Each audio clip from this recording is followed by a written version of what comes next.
Pengadilan Negeri Solo akan menggelar sidang perdana dua gugatan kontroversial terhadap Presiden ke-7 Indonesia Joko Widodo pada hari Kamis 24 April. Gugatan pertama terkait wan prestasi proyek mobil SMK, sedangkan gugatan kedua menyoal dugaan ijazah palsu yang digunakan Jokowi. Dua perkara ini dipastikan akan menyita perhatian publik, apalagi menyangkut figur kepala negara dan isu-isu lama yang kembali mencuat menjelang tahun politik. Apakah sidang tersebut hanya menjadi langkah awal dari proses hukum yang panjang? Apakah ini akan menjadi pintu masuk untuk kasus besar lainnya, dan bagaimana umat menyikapinya? Untuk membahasnya, kita terhubung dengan Bung Rocky. Kita sapa terlebih dahulu. Assalamualaikum warahmatullahi wabarakatuh, Bung Rocky. Waalaikumsalam warahmatullahi wabarakatuh, Bung Enggi. Yang telah kita baca dan ketahui bersama, Bung Rocky, Kamis lalu sudah bergulir sidang perdana dan diwarnai dua skorsing. Menurut Anda, Bung Rocky, mengapa tuduhan ijazah palsu Jokowi ini masih bergulir? Padahal kasusnya sudah bukan hanya tahun ini saja, sudah berlangsung lama gitu. Apakah ada sesuatu di balik ini, Bung? Iya, sebelumnya saya menyapa para pemirsa dulu. Semoga semua dalam keadaan sehat walafiat dan mendapat rezeki yang berkah dari Allah Subhanahu wa taala.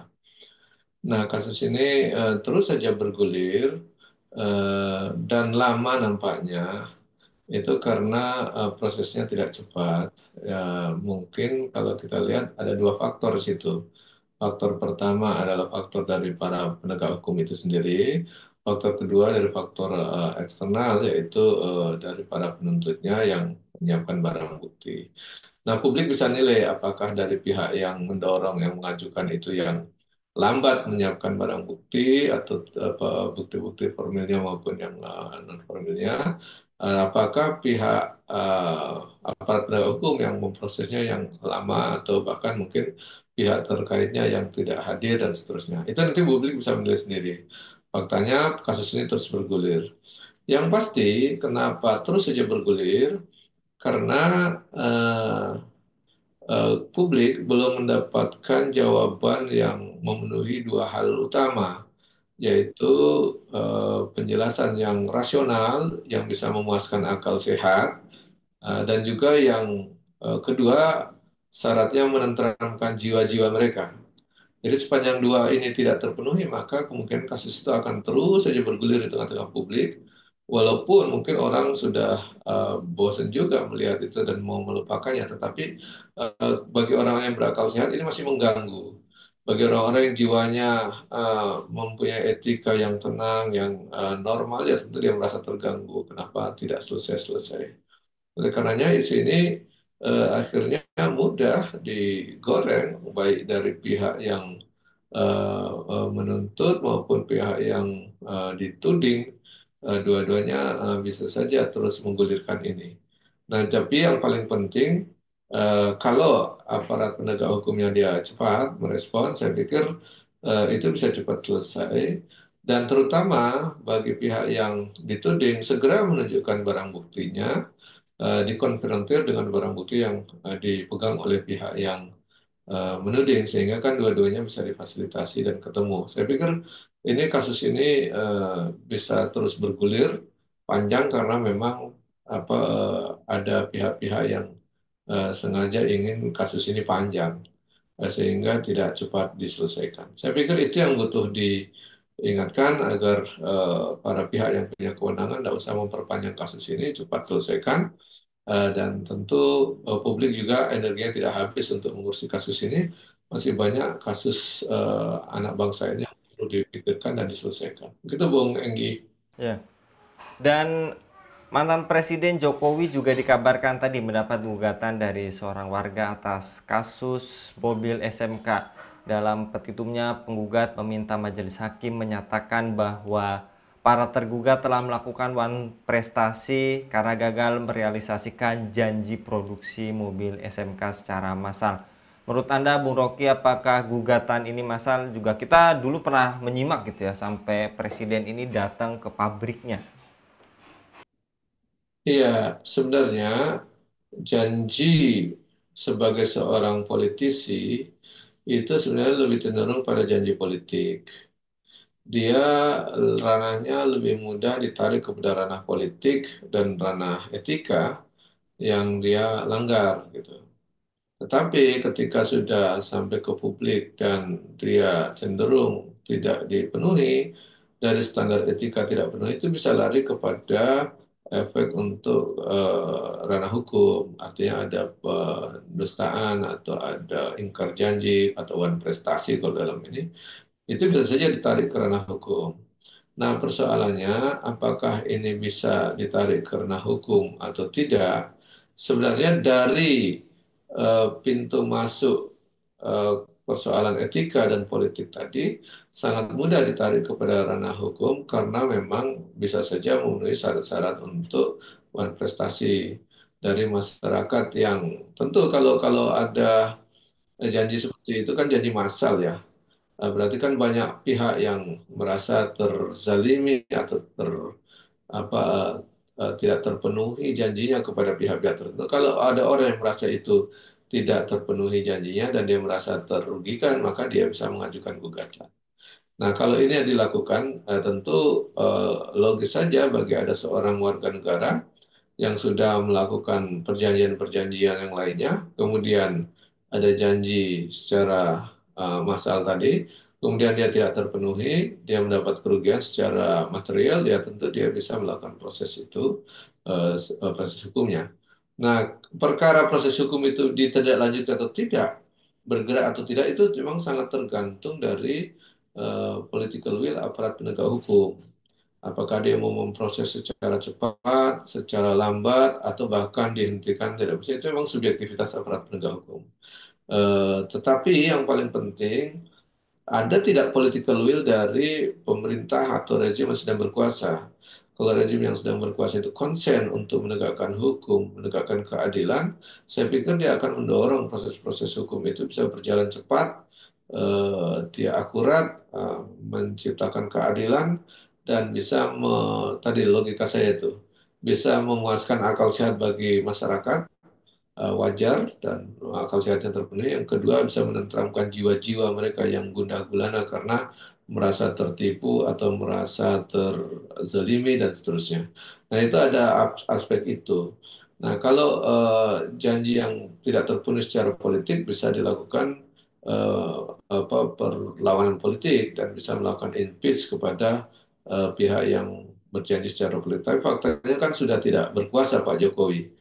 Sehingga kalaupun di proses politik dan pilpres juga tidak berlaku. Mungkin sekarang yang bisa dilakukan oleh publik yang persoalkan secara hukum. Saya pikir itu ranah yang bisa dilakukan hari ini. Kalau ranah politik ya sudah lewat gitu. Dan sebenarnya itu juga menurut saya apakah dia akan efektif atau tidak persoalan ini bisa diproses hukum atau tidak ini sangat tergantung dari aparat penegak hukum itu sendiri di mana mereka yang punya kewenangan untuk memproses akankah dia memproses. Akankah dia memproses secara lambat? Akankah dia memproses secara cepat? Itu sangat tergantung dari subjektivitas penegak hukum. Sementara para pihak yang merasa dirugikan, ya mereka tentu melakukan gugatan sesuai prosedur hukum, menyiapkan bukti-bukti, menyiapkan macam-macamnya. Ini yang faktor lainnya. Dengan faktor penentu adalah aparat penegak hukum yang mau memproses atau tidak. Saya pikir itu kuncinya, Bung Enggi. Dan kemudian Bung Rocky, apakah ini menjadi pintu masuk untuk kasus-kasus besar lainnya selama Jokowi menjabat sebagai presiden atau justru sebaliknya, Bung? Nah, kalau bisa jadi pintu masuk dan tidak, ini sebenarnya tergantung dua hal. Tergantung dari massa atau publik yang terus mendorong untuk terus dibuka kasus-kasus lainnya. Seberapa besar dia bisa mendorong itu. Yang kedua, seberapa besar aparat itu memberikan pintu masuk itu menjadi proses untuk dilakukan tindakan proses hukum selanjutnya. Jadi, kalau kita lihat potensi untuk membuka kasus-kasus besar itu menjadi lebih lebih besar, lebih terbuka lebar gitu.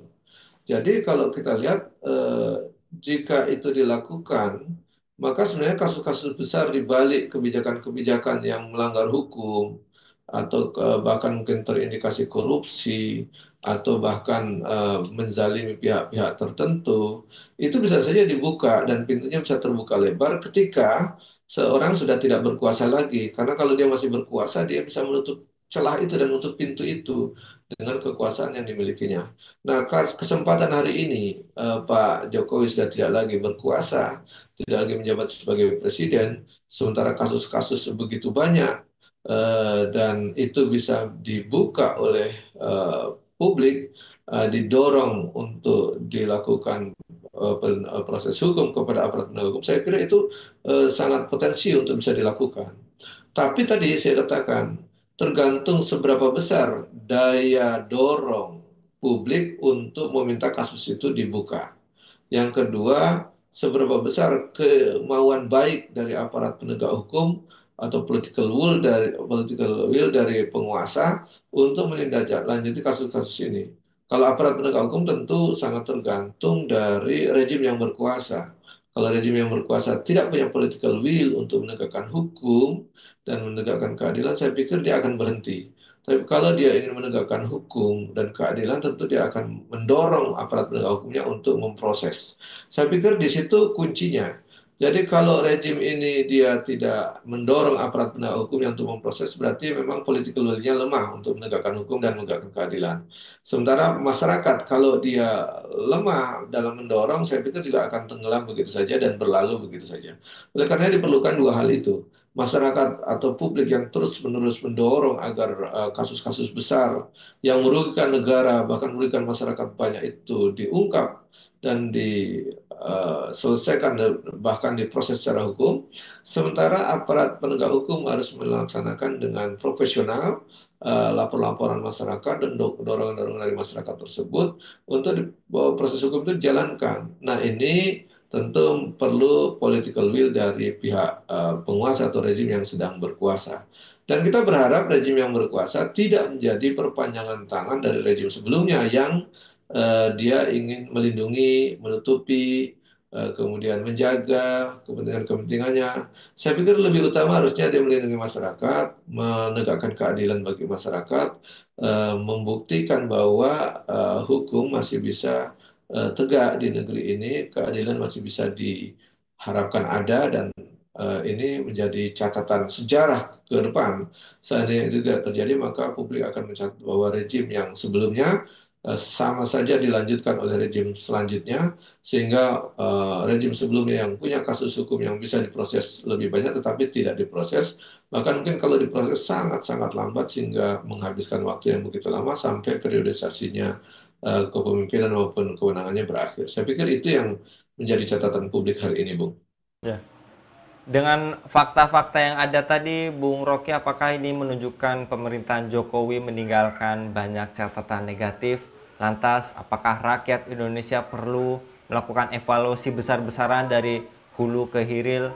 Mengingat ada juga purnawirawan TNI yang katanya mendesak 8 poin dan salah satunya mendesak wakil presiden yang saat ini untuk dicopot, Bung.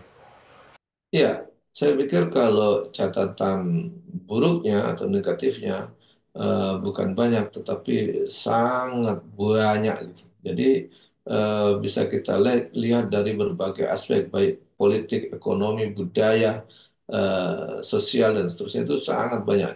Termasuk kebijakan utang yang begitu besar, janji-janji yang tidak ditepati atau diingkari.